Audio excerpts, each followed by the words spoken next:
wabarakatuh. Alhamdulillahirrabbilalamin. Wassalatu wassalamu ala asrafil anbiya'i wal mursalin nabiyina wa habibina Muhammadin wa ala alihi wa sahbihi ajma'in, amma ba'du. Kita bersyukur kepada Allah Ta'ala karena kita beruntung telah dijadikan oleh Allah Ta'ala sebagai umat Islam, sebagai khalifahnya, dan sebagai salah satu umat Nabi Muhammad SAW.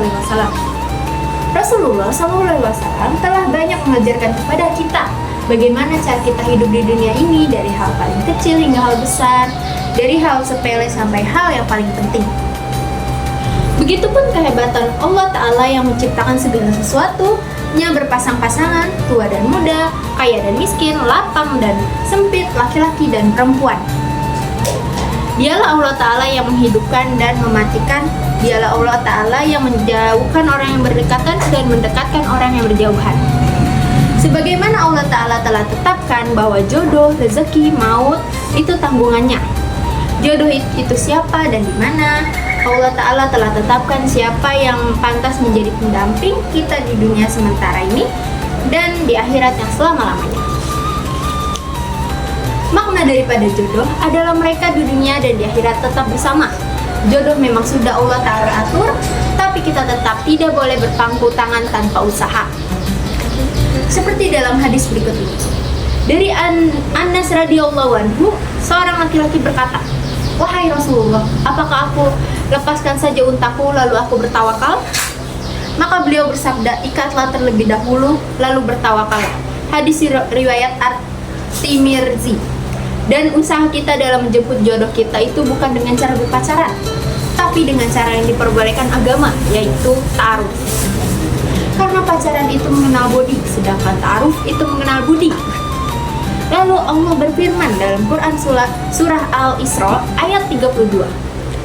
La taqrabu zina innahu kana fahisyah wa sa'a sabila. Dan janganlah kalian mendekati zina, sesungguhnya zina itu adalah perbuatan keji dan jalan yang buruk. Karena awal dari perzinahan adalah berpacaran. Dua insan yang bukan mahram saling berpegangan tangan, saling chattingan, teleponan, saling menatap, itu semua awal dari perzinahan. Zina adalah dosa besar, sebagaimana dosa membuka aurat seperti dalam hadis berikut ini. Wanita itu aurat. Apabila ia keluar tanpa menutup auratnya, syaitan akan menghiasinya untuk menarik perhatian laki-laki. Hadis riwayat At-Tirmizi. Satu helai rambut wanita yang terlihat oleh laki-laki yang bukan mahramnya, maka secara tidak sadar dia mendorong ayahnya, kakaknya, adik laki-lakinya sendiri ke dalam neraka jahanam.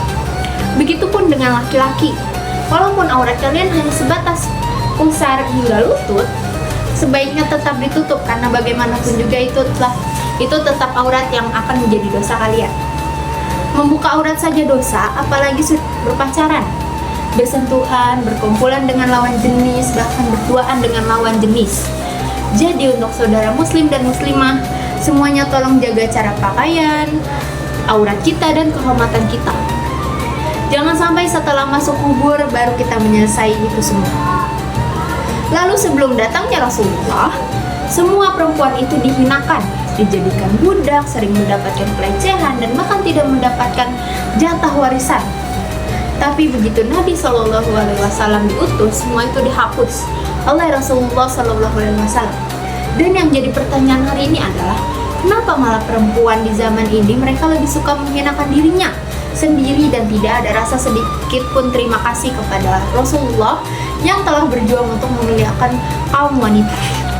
Dengan membuktikan apabila seseorang disuruh memilih satu dari dua buah permen, satu permen sudah dibuka dan satu masih terbungkus, semua orang pasti lebih memilih yang masih tertutup. Perempuan bagaikan permen tersebut. Harus ditanamkan dalam hati bahwa jodoh adalah cerminan diri sendiri. Jika ingin mendapatkan jodoh yang baik, berubahlah diri menjadi yang lebih baik. Semoga Allah Ta'ala beri kita paham dan kita sama-sama niatkan amal dan sampaikan. Untuk kesempurnaan majelis dan agar majelis kita tidak dianggap lalai oleh Allah Ta'ala, kita tutup majelis kita dengan doa kifarah majelis. Subhanallah wa bihamdihi, subhanakallahumma wa bihamdika, asyhadu an la ilaha illa anta, astaghfiruka wa atubu ilaik. Wassalamualaikum warahmatullahi wabarakatuh.